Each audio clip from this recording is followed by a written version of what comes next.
Hi, this is Catherine Rose. I'm with Board Game Geek here at SPIEL 2017. I'm sitting here with Ralph Wienert from Games Up, and he's here to talk about Carthago.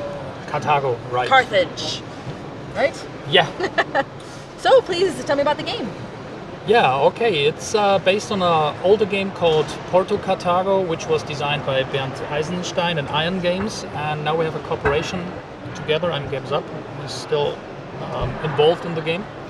And we made a completely new game out of Carthago. Now it's called Carthago Merchants and Guilds. It's a trading game. It's not a war game. And it's a card-driven game. That means every player, 2, 3, or 4 players, has a set of cards. There's some basic cards you can use. And you have multifunctional trading cards, which come into play gradually. Yeah, and you have 15 actions in total. That's not much. So you have you're facing tough decisions to make. In order to make certain actions, you have to play an action, a card depicting a certain action, which you, like this here, you see 2 swords. That means that's an action connected to the military harbor. Mm-hmm. There are also some, when I want to deliver goods, when I want to go to the market to refine my deck, and also when I go to the trade harbor, and also when I want to make the residence action, which is connected to my residence table. And this residence table shows the influence discs I have to free. I have to play certain cards in certain combinations in order to free them, to get them out of the board and use them as influence discs afterwards. And you see 3 different columns giving me certain options for strategy to use. Sometimes I say, okay, I prefer to free this column, giving me a certain kind of tactic, or this or this. So every game can be completely different from the start. Yeah? And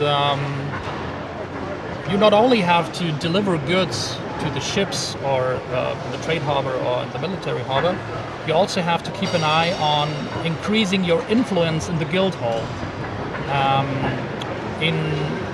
You also can, instead of increasing your influence in the guild hall, you can also say, I don't want to increase my influence there, I want to make some bonus points instead of that. Mm-hmm. And I use one of my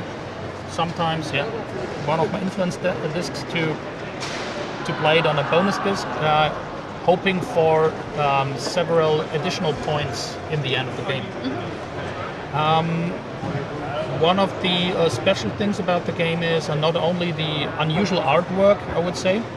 It's very interesting. Yeah, it's interesting because we used sometimes 2-dimensional things as it is known in the ancient world. Yeah? Mm-hmm. And so it's a little bit decent, and it's unusual.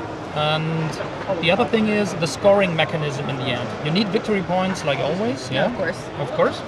But you score them, first of all you have a kind of multiplication. So you multiply all the ship cards you gain during the game. Let's say you obtain 5 of them. And you multiply them with the guild seats you have obtained. Let's say you have 6 of them, then 5 times 6 is 30 points. And then you add the bonus points you have obtained. On top of that. On top of that. So you have making tough decisions how to use my influence tests perfectly. So that you get enough here at the same time as you get enough cards, and then also getting some bonus points towards the end. I cannot neglect one area. Yeah, one completely. Area. Yeah. Mm-hmm. Yeah, that's the game. That's the game. Yeah, that's the game. How long does it typically take to play? I would say normally 90 minutes if the people are more experienced in the game. Mm-hmm. Yeah, it might take 60 minutes. I would say it's for 12 years and up, and the level is it's a medium or a higher weight Euro game.